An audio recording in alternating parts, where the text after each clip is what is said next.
Əziz bilgələr, bu dəfə sizə izah dərsimizdə 1945-60-cı illərdə Azərbaycan SSR-in vəziyyəti barədə danışırıq. Bu dərsimiz ümumilikdə bir neçə hissəyə bölünür. Birinci hissədə kitablar arasında elə çox fərq yoxdur bu dərsdə. Amma prosesin yer dəyişməsi fərqlidir. Məsələn, mən indi təbii ki, təzə kitaba əsasən söhbət edəcəm sizlə. Təzə kitabda təəssüf ki, giriş hissədə iqtisadi vəziyyət barədə məlumat verir.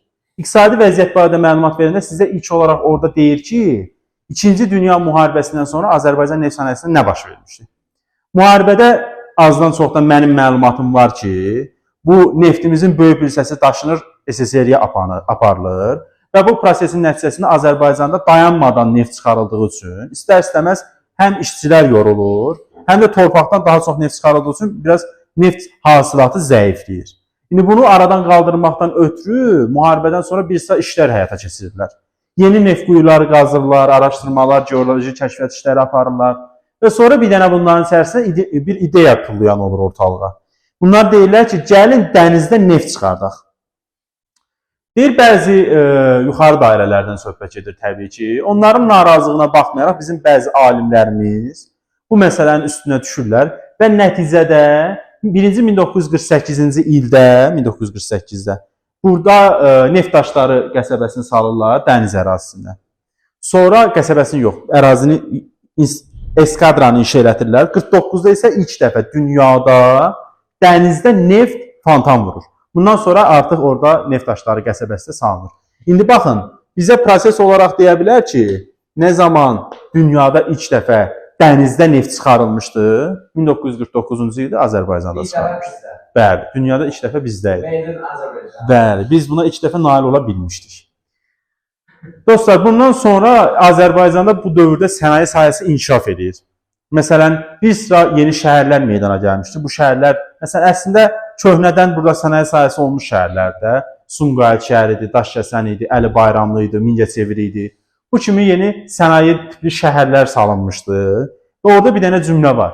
Deyir ki, SSR-də İkinci Dünya müharibəsindən sonra əlvan metallurgiya və kimya şəhəri, sənayesini inkişaf etdiyi şəhər, hansı şəhərdir desə, Sumqayıt şəhəri. Köhnə kitabda burada alüminium zavodu yaradılır ifadəsi də verilmişdir. Təzədən onu çıxardıqlar. Sadəcə deyir ki, əlvan metallurgiya və kimya sənayesini inkişaf etdiyi şəhər Sumqayıt şəhəridir. Bunu da əzbərləyirsiniz. İqtisadi vəziyyət sonradan əvvəlki səviyyəyə qayıdır, yəni inkişaf təmin olunur. Bu vəziyyətlə eyni dövrdə də biraz da məsələn sosial vəziyyətdən danışmaq lazımdır. Biz axırıncı səviyyə dedik ki, 1932-ci ildə kəndlərə pasport verilməsi qadağan olmuşdu. Deyir ki, burada Azərbaycan ərazisində birbaşa müharibə getməsə də, bu müharibədə xeyli Azərbaycanlı həlak olmuşdu. Və istər-istəməz insanların sayının azalması dövlətin bu sayədə iş görməsinə gətirib çıxardı ki, əhalinin sayını artırmaq lazımdır. Əhalinin sayını artırmaq üçün nəyə görə lazımdır? İşçi qüvvəsi lazımdır ki, onlara maraqlı ki, cəmaət çox alsın. Xeyr. Nətər? Görünən zərarlı şey edirlərsə, indi də son adamlar iş tapmır. Yox, indi əhalinin iş tapmamasının səbəbi müxtəlifdir. Məsəl üçün, bir kəsim var, təbəqə var, ali təhsillilər, işsizlər. Bunlar kimlərdir? Universitetə girəndə ya Allah eləyib, ixtisas seçimi eləyib universitetə girirlər. 4 il universiteti oxuyurlar kimi eləyirlər. Siz nətərində oxuyursunuz kimi eləyirsiniz. 4 il qutarandan sonra başlayırlar ki, bizə iş yoxdur, bizə iş yoxdur, bizə iş yoxdur. Bir təbəqə bunlardır. İkinci təbəqə nədir? Əlindən heç bir iş gəlmir, amma kresto istəyir. Bu iş verirsən ki, məsəl üçün, bu işdən başlar, biraz yox, mən birbaşa yuxarıda oturmaq istəyirəm. Özlərinin qürurları ilə o qədər yüksəkdən gedirlər ki, uzun müddət qalırlar işsiz. Üçüncü təbəqə hansıdır? Əziyyət çəkmək istəməyib, qısa yolla qazanmaq istəyən insanlardır. Bunlar da daha çox, məsəl üçün, qeyri-legal işlərlə məşğul olan insanlardır və onların da aqibəti hamımıza məlumdur. Türklərin sözü olmasını deyir, su testisi su yolunda qırılır. Nəysə, 50-ci illərdə dostlar, vəziyyət biraz dəyişir. Əhalinin sayının artması istiqamətində tədbirlər görülür. Məsələn, 1959-cu ildə qərar verilir və bu qərarı əsasən deyir ki, kəndlilərə pasport verilməyə başlanır. Biz keçən dəfə bayaq onu deyirdim. 32-ci də verilmiş qərara görə kəndlərə pasport verilməmişdi. Amma 59-cu yeni qərar qəbul olunur və bu qərara əsasən kəndlərə pasport verilir. Bunun nəticəsində də kəndlərdə yaşayan boş, bekar, işsiz, gücsüz adamlar deyil, biz gedirik Bakıya. Və üz tuturlar gəlirlər Bakıya. Düzdür, onların o dövrdə Bakıya gəlməklərin müsbət təsiri olmuşdu bəzi hadisələrdə. İndi onu birazdan söhbət edəcəm. O barədə birazdan danışacağam. Bir də müharibədən sonra məsələn kənd təsərrüfatı ilə bağlı söhbət etməliyəm. Ümumilikdə kənd təsərrüfatı sahəsində SSR-nin vahid xətti var idi. SSR-nin nəinki kənd təsərrüfatı, hər sahədə bir dənə xətti var. Bütün daxildə olan respublikaları elə bir siyasət yürüdürdülər ki, bir-birlərindən asılı salsınlar. Məsələn, bizdə kənd təsərrüfatının bəzi sahələri inkişaf etdirilirdi, bəzi sahələri biz xaricdən asılı qalırdıq. Bu da ona görə ki, Azərbaycan nə vaxtsa özünü düzəldib müstəqil ola bilsə, ki, elə də oldu. Nə vaxtsa müstəqil ola bilsək, onu bərpa edə bilməyək. Həmişə çöldə qalaq. Məsəl üçün, gələn dərsimizdə sizə söhbət edəcəm. 1975-də kondisionerlər zavodu fəaliyyətə başladı. Bakıda SSR-dən böyük zavod idi. Amma müstəqillik dövründə kondisioner istehsal olunmur. Nəyə görə istehsal olunmur? Çünki orada sistem nətər idi? Məsəl üçün, bunu köhnə izahda demişdim də. Tutaq ki, bir dənə kondisioneri hazırlayırıq. Bu kondisionerin motorunu məsələn deyirəm. Motorunu Moldova dövləti ancaq istehsal edirdi. Bunun nə bilim, filan texnikasını Belarusiya, filan texnikasını, oradan buradan axırda məsələn gətirib Azərbaycanda yığırdılar. Azərbaycanda məsəl üçün SSR dağılandan sonra Azərbaycan məcbur olur, indi bu dövlətlərlə əlaqə saxlayaq ki, gəliblərində kondisioner yığaq. Yəni asılı salırlar bir-birlərinə. Məsələn, bu dövrdə Azərbaycanda dənli bitkilərdən qarğıdalı istehsalı daha geniş yayılmışdı, əkinməsi qarğıdalının. Sonra, məsəl üçün, taxıl əkilməsi yaxşı idi. Pambıq da inkişaf eləmişdi. Pambıq barədə gələn dərsimizdə daha ətraflı söhbət edəcəyik, ətraflarında bir iki dənə cümlə ilə. Kənd təsərrüfatına yəni inkişaf gözə çarpırdı. Bir də sosial vəziyyəti yaxşılaşdırmaq üçün tədbirlər görülmüşdü. Sosial vəziyyəti yaxşılaşdırmaq üçün tədbirlərin sırasında birinci onu qeyd eləməliyəm. Düzdür, indi bunun xronologiyasını pozuram. Amma mənim canım sağ olsun. 1947-ci ildə qərar verilir ki, müharibədən əvvəl haradasa 29-cu kartoçka sistemi keçən dəfə sporlaşırdı. Kartoşka. Bu talon sistemi tətbiq olmuşdu və bu talon sistemi 1947-ci ildə ləğv olunur. Bu iqtisadiyyatın yaxşılaşmasının göstəricisi idi. Eyni zamanda əhali Bakıda artdığı üçün Bakıda yeni mənzillər inşa olmağa başlanılır. Hətta deyir, Bakının memarlığına ziyan vuran 5 və 9 mərtəbəli binalar inşa olunsa da, yenə də ki, bu əhali artımının qarşısını almaq olmur. Bir dənə nə yadımdan çıxıb? Qəfil yadıma düşdü. Bu sənaye bölgəsində bundan danışmalıydım. Sənayenin inkişafı nəticəsində Azərbaycanda yeni sənaye müəssisələri fəaliyyətə başlamışdı. Hansı sənaye müəssisələri? Məsələn, 54-cü ildə 2 dənə sənaye müəssisəsinin adı verilib bizə. Bir, Mingəçevir SES, su elektrik stansiyası. Bir də Daşkəsəndə filiz saflaşdırma kombinatı. Baxın, Daşkəsəndəki ifadə 2 dənə ola bilər. Bizə Daşkəsənlə bağlı tələb verə bilər. Burada olan filiz saflaşdırma kombinatıdır. Amma bir də var, məsəl üçün 19-cu əsrdə Daşkəsəndə bir zavod var idi. Bəli, görürsən, bunların arasında fərqi bilmək lazımdır. Ona görə buna fikir verdik. Sonra dedim ki, bu zavodların adını çəkdim və yerlərin adında xahiş edirəm ki, əzbərləyin ki, heç olmasa xəritə düşməsə, bəlkə nə bilim, şəhər adı düşsə, şəhəri çaşdırıb versə, bəlkə bəxtiniz gətirdi. Neysə, çətindir, amma ev yox. Yenə də mən deyim. Bir də siyasi hadisələrdən söhbət eləməliyik. Belə ki, 2-ci Dünya müharibəsində Stalin qalib gələndən sonra, müharibədən sonra öz hakimiyyətini, totalitar rejimi gücləndirmək üçün tədbirlər həyata keçirir.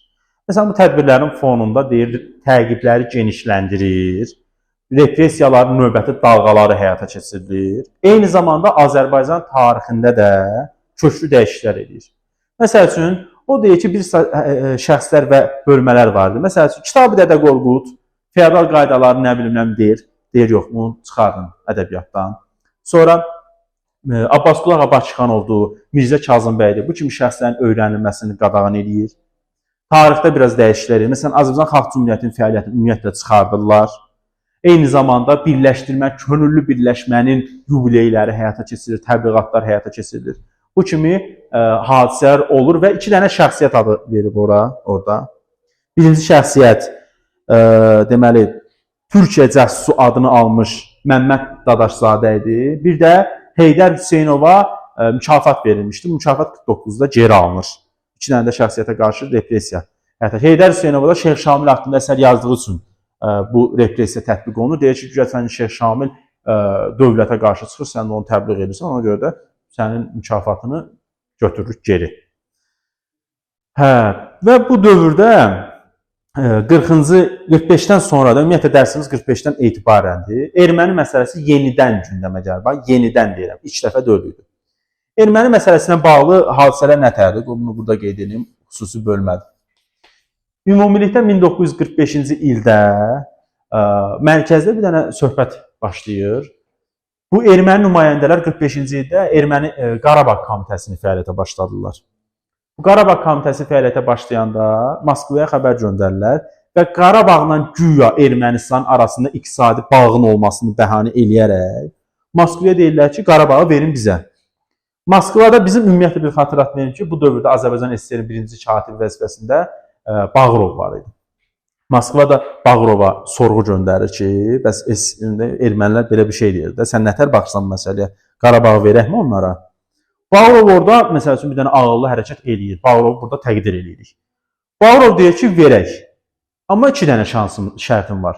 Birinci şərtim odur ki, onlar bəhanə edirlər ki, birincisi iqtisadi əlaqələr cəhətdən, onu bayaq dedim. İkinci bəhanə mövzusu odur ki, deyir ki, burada ermənilərin sayı çoxdur. Bağırov deyir ki, yaxşı, amma bir dənə şərtim var. Şərtimin birincisi odur ki, biz Dağlıq Qarabağı verək Ermənistana, amma Şuşa bizdə qalsın. Bir dənə Şuşa bizdə qalsın, qalanı verək. İkinci şərti də o olur ki, deyir ki, siz deyirsiniz ki, burada ermənilərin sayı çoxdur deyə biz onları veririk də. Yaxşı, mən də sizdən tələb edirəm ki, əvvəllər Azərbaycan yaşayan bölgələr var da, məsəl üçün Borçalıdır, Dərbənddir, məsəl üçün Zəngəzurdur, Şərud Dərələyəz deyir, indi bu torpaqları da bizə qaytarın. Amma biz razıyıq Qarabağı verməyə. Ağır işlədir. Stalin də görür ki, yox, bunun işinin fəsadı çox olacaq. Nəysə, məsələ qalsın, sonra danışarıq. Amma bu Bağırovun bir yaxşı tərəfi olsa da, bu hadisədə Bağırovun bir dənə bilmədən səhvi də olur. Səhvi nə olur? Ermənilər deyir ki, bu Bağırova bax, Bağırov bizə nə dedi? Dedi ki, Azərbaycanlılar yaşayan bölgələr. Ermənilər deyir ki, onda bizdə siyasəti dəyişməliyik. Birinci nə qərarı alınır? 1946-cı ildə qərarı alınır ki, xaricdə yaşayan ermənilər qayıtsın Ermənistana. Və bunlara deyirlər ki, bəs mən erməniləri gətirirəm öz ölkəmə. Bunlar harada məskunlaşacaq? Deyir, hə, Azərbaycanlılar indi buradan çıxmalıdır. Və növbəti bir qərar verilir. 1947-ci ildə Ermənistan SSR-də yaşayan Azərbaycanlıların Azərbaycan SSR-ə köçürülməsi haqqında bax, qərar verilir. Qərar. Görsən, Bağırovun planları pozulur da, ölkəni boşaldırlar. Və bu qərara əsasən 1948-ci ildə plan tərtib olunur. 10 mart. Və bu plana əsasən bayaq dediyim kimi Ermənistan SSR-də yaşayan Azərbaycanlılar, yəni indiki Qərbi Azərbaycanlılar, xoşum gəlməyən ifadə olaraq yerazlar sözündən xoşum gəlmir mənim. 48-dən 53-cü ilə qədər deportasiya olur. Yəni Azərbaycan SSR-in torpaqlarına köçürülürlər. Bunlar harada məskunlaşdırılır? Küləraz ovalında, nə bilim, İmişlidir, Saatlıdır, Sabirabaddır, Kürdəmirdir, Yevlaxdır. Bu kimi torpaqlar indi azdan çoxdan özünüz bilirsiniz ki, bərəkətli torpaq deyil, isti iqlimli və bu insanlar da orada gözəl təbiətli yerlərdə yaşayıblar. Bura köçəndən sonra havası dəyişib, suyu dəyişib, iş sistemi yoxdur, filan səbəblərə görə əhalinin xeyli hissəsi qırılır, xeyli hissəsi də geriliyir də, yəni ümumilikdə geriliyirik və Ermənistan ərazisində azalırıq. Tarixi torpaqlarımızı itiririk. Amma burada isə vəziyyət tərsinə idi. Azərbaycanın yeni yaranmış sənaye şəhərləri, məsələn, Əli Bayramlısı, Daşkəsəni, Sumqayıtı, Mingəçevir kimi şəhərlərə erməni ailələri köçürülür. Bizi oradan qovurlar. Burada isə əsas şəhərləri erməni ailələrini köçürürlər. Və dostlar, bu deportasiyanın Azərbaycan xalqı üçün çox böyük fəsadları olur. Bu fəsadların sonraki dövrdə biz dərk edirik. Həmin dövrdə dərk edə bilmirik. Dərk ediriksə də bir şey edə bilmirik. Çünki SSR-nin o deyir qılıncının dalında, qabağında kəsdiyi bir dövr idi. İndi isə biz, Tanrı bizim üzümüzdə gülür. Stalin ölür. Nəhayətdə Stalinin ölümündən sonra hamı fikirləşir ki, biz də hamı ağlayırdı yalandan da olsa. Hamı fikirləşir ki, bəlkə bizim üzümüzə yeni bir sabah açılar, pəncərə açılar. 53-cü ildə Stalin öləndən sonra onun yerinə Xruşov gəlir vəzifəyə. Nikita Xruşovun vəzifə birinci katibliyi dönəndə başlayır o Stalinin şəxsiyyətinə pərəstişi qadarını edir. Yumşalma dövrü başlayır, mülayimləşmə dövrü başlayır və Stalin adamlarını bir-bir vəzifədən kənarlaşdırır. Sıra gəlir bizim Bağırova. Bilmirəm, sizlə idik, yoxsa başqa qrupla idim. Keçən dəfə Nikita Xruşovla Bağırov arasında bir problem var. Hə? Dəqiq. Nə bildim, gözləyirdim bir sözümü deyərdim, bəlkə sizdən danışmışam. Bu Nikita Xruşovun bir qardaşı var imiş. Bu qardaşı biraz milliyyətçi Rusu imiş. Belə eşitmişəm ha məndən, yalançı onlar olsunlar. Deməli, bizdən ki, bəzi əsgərə gedənlər SSR-yə gedirdilər də xidmətə. Bunların çoxu da kənd uşağı rus dilini hardan biləcək? Bu, məsəl üçün, bir dənə tutaq ki, hansısa bir əraziyə, SSR-nin hansısa bir ərazisinə bizdən bir kənd uşağı gedib, bu Xruşovun qardaşı sıra düzülüşündə buna rusca əmr verib. Sağa dön, sola dön. Bizimki də bilmirdi rusca, durub baxacaq. Nə qarmalıdır bu adam? Bir dəfə, iki dəfə əmr verib, bu da görür, tərpənmir. Axırda bu deyir ki, sən əmrə tabi olmursan, deyirəm sağa dön, sola dön. Bu da yenə tərpənməyib. Götürüb bunu vurub. Dili bilmirmiş. Bəli. Mənim nənəmin atası da elə olub. Rusiyada əsgərliyə gedir. Aha. Polkovnik minlərlə gəlib deyib ki, get-bir vermə sürədir də Rusiyada. Bu da nə bilir Rusiyada. Və çəkib atacaqmış, dostum biri gəlib deyib ki, bəs su istəyirlər. Atmışlar. Yaxşı qutar. Amma kişi gelib, şeylə qarladır. Görürsən, bu da maraqlı bir söhbət. Yəni, bu Nizatın nənəsinin atasının hadisəsi, əhvalatı, mənim danışdığım əhvalatın bir real nümunəsidir. Mənim danışdığım indi hansısa dildən keçmə bir şey ola bilər. Amma indi bu da dildən keçmə olsa yaxın bir şeydir də, bəli. Hə. Bəlkə də həmin vaxt olur. Ya, o qədər də şey eləmə. Hə, atmıyıb da, hə. Neysə, dostlar, bu güllənə vurub. Bu bir dəfə olmuyor. Bir neçə dəfə bu hadisə təkrarlanıb. Axırda Bağırova gəlib çatıb bu xəbər. Bağırova deyirlər ki, bizimkilər göndərir ora, o gülləlir bizimkilər. Deyəndə də deyir ki, əmrə tabi olmuyor. Bağırov da ərinməyib, gedib ora. Gedib ora gəlib bu Nikita Xruşovun qardaşının yanına, başlayıb bunu Azərbaycan dilində deyir ki, sağa dön, sola dön. Bu da durub baxıb bunun sifətinə. Bir də deyir, sağa dön, sola dön. Bu deyir, üçüncü da çıxarıb təpəsinə birini vurub. Deyir ki, qudurmusan, sən mənim vətəndaşın bilmirsən, onu niyə güllərsən? Hə, indi qəşəng tərəfi indi gəlir çıxır ki, Xruşov birinci katib olandan sonra Bağırova deyir ki, gəbra. Və Bağırov məhkəmədə birinci yargılanır, sonra da ki, güllələnir. Və ondan sonra Azərbaycanda əslində yeni bir dəyişikliklər olur. Məsəl üçün, 54-59-cu illərdə birinci katib vəzifəsinə İmam Mustafayev gətirir. İmam Mustafayev əjdaha idi. Alim idi, həm də ki, çox gözəl insan olubdu. Azərbaycan üçün çox qəşəng işlər gördü. İndi mən İmam Mustafayevin fəaliyyəti barədə danışacağım, burada diqqətli oluruq.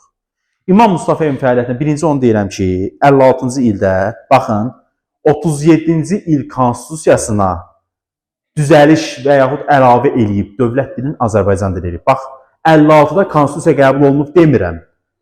Qüvvədə olan konstitusiyaya bir əlavə eləyib ki, Azərbaycan dili dövlət dili elan olsun. Və ya saydığım şəxslərin içərisində bu da var idi. Dövlət dili eləyənlər. Eyni zamanda 56-cı ildə telestudiya fəaliyyətə başlayıb, ASTV göstərir Bakı.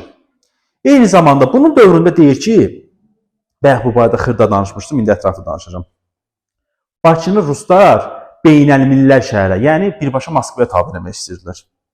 Deyirdilər ki, burada Azərbaycanın tək dövldə, ermənisi, gürcüsü, rusu, İmam Mustafayevdə nə edir? O 59-cu ildə bəyək qərar verilmişdi pasport paylanması haqqında kəndlərə. Bu qərarı İmam Mustafayev verir. Ondan əvvəl də var idi əslində. Kəndlərdə yaşayan işsiz gənclər gətirir Bakıya və bunun nəticəsində Bakıda Azərbaycanlıların əhali sayı artır. Ondan sonra rusların Moskvaya birləşdirmək planı nə olur? Uça çıxır. Həmçinin İmam Mustafayev bu yadımdan çıxartmışdım. 1959-da təzə kitabda var özdə bu. 1959-da rus dilli məktəblərdə Azərbaycan dilinin icbari, yəni məcburi fən kimi tədris elətdirir. Deyir, mənim gözüm aydın rus dilli məktəbsən. Sən Azərbaycan dilini dövlət dilidirsə, Azərbaycan dilini bilməlisən. Təqdir olması bir şeydir. İqtisadiyyatımızda inkişaf edir bunun dövründə, yeniliklər olur və bunun dövründə yenidən ermənilərin ərazi iddiası məsələsi gəlir gündəmə. Amma orada da deyir ki, Xruşov fikirləşir ki, bu ölkə daxilində milliyyətçilik meyllərinin güclənməsinə gətirib çıxardacaq deyə bundan əl çəkir. Yenə gedir şeyə. Amma təəssüf ki, yaşlıların ömrü həmişə az olduğu kimi 59-cu İmam Mustafayevin torbasını tikirlər, onu milliyyətçilikdə günahlandıraraq vəzifədən kənarlaşdırırlar. Amma yenə orada da bir dənə bəxtimiz gətirir dostlar. Onun yerinə gələn adam da yaxşı adam olur, vətənpərvər adam olur. Azərbaycan SSR-nin növbəti birinci katibi olur Vəli Axundov. Vəli Axundovun dövründə 1962-ci ildə MAQ yaranır, Milli Azərbaycan Qərargahı. Bu MAQ-ın vəzifəsi 3 dənə idi. Bir, xalq hərəkatına yeni bir tövhəsini vermək, bir. İkincisi, büdcə kəsirinin Moskvada yox, Bakıda həyata keçirməyin təmin edilməsi. Üçüncüsü isə Azərbaycanlıların rəhbər kadrlara təyin olmasına şərait yaratmaq. MAQ-ın fəaliyyətində 2 nəfər Azərbaycanın fəxri iştirak edir. Bir Oqtay Rəfili, bir də Xudu Məmmədov. Təəssüf ki, bu insanlar haqqında məlumat yoxdur, araşdırılmır. Amma bu insanlar xalq hərəkatının bu mərhələsində çox iş görüblər. İndi isə biz bu kişinin dövründə, Vəli Axundov dövründə başqa nə dəyişikliklər olub, onu deyəcəyik. Məsələn, 67-ci ildə Bakı metropoliteni fəaliyyətə başlayır. 66-cı ildə Heydər Babaya Salam jurnalı çap olunur. 67-də Ulduz jurnalı çap olunur. Yox, Heydər Babaya Salam şeiri çap olunur, poeması. 67-də Ulduz jurnalı. 67-ci ildə Novruz bayramı Şıxəli Qurbanov vasitəsilə Bahar bayramı kimi qeyd olunmağa başlanılır. Sonra... Bahar bayramı Bəli, bu gözəl təbrikə mən də qoşuluram. Mən də sizin su çərşənbənizi təbrik edirəm. Amma təəssüflər olsun ki, bu videonu mən 5-ci gün paylaşacağım, onda çərşənbə olmayacaq. Onda cümlə olacaq dostlar. Hayırlı cumalar. Biz də dostlar sizin çərşənbənizi təbrik edirik. Gec də olsa, yox, gələn həftə 2-ci gün görəndə özünüzü təbrik olunmuş kimi hiss eləyərsiniz. Bu Novruz bayramı əslində bizim ən gözəl bayramlarımızdan biridir. Elə bəlkə də birincisidir. Elə yeganə bayramımızdır. O bilən heç biri bizim bayramdır. Və Novruz bayramı həqiqətən gözəl bayramdır. Amma təəssüflər olsun ki, bayramların əvvəlki dadı duzu qalmırdı. Əvvəlki dadı duzu yoxdur, təəssüf ki, bayramlar. Bir də nəsə dəyişdim yadınız. Bizim ən böyük, ən uğurlu şansımız, bəxtimiz budur ki, biz məncə kollektiv olaraq səni bilmirəm. Bu billəri bilirəm. Sən də bilmirəm, sən də yox. Bu billəri. Nəsə sən də yox. Nəysə. Mənim ən böyük uğurum odur ki, burada ilk bayramımı keçirirəm. Su çərşənbəsi. Ona görə sildim də sizi. Yaxşı da, qaraçılar. Səndə də ilk də. Birinci bayramımızdır. 4 olmaz da. Yox, ermənilərlə bir işləyirmişlər, sən gəlirdə. Çox möhtəşəm. Nəysə dostlar, sonra süpürləşməyin. 69-cu ildə bu kişi gedər ayaqda bir dənə səhv edir. Əslində bu səhv eləmdə bunu ayağına yazırlar yalandan. 38-ci ildə bir dənə qərar qəbul olmuşdu. Azərbaycanın sərhədyanı torpaqlarından bir hissəsi verməlidir Ermənistana. Gedər ayaqda güya ki, bu Vəli Axundov bunu imzalayır və Heydər Əliyev gəlib bu qərarın icra olmasına mane olur. Son olaraq da sizə Vəli Axundovun 69-cu ildə vəzifədən azad olması ilə bağlı məlumat verir və bununla da bugünkü dərs izahımız başa çatır. Özünüzə yaxşı baxın, növbəti izahlarda görüşəcək.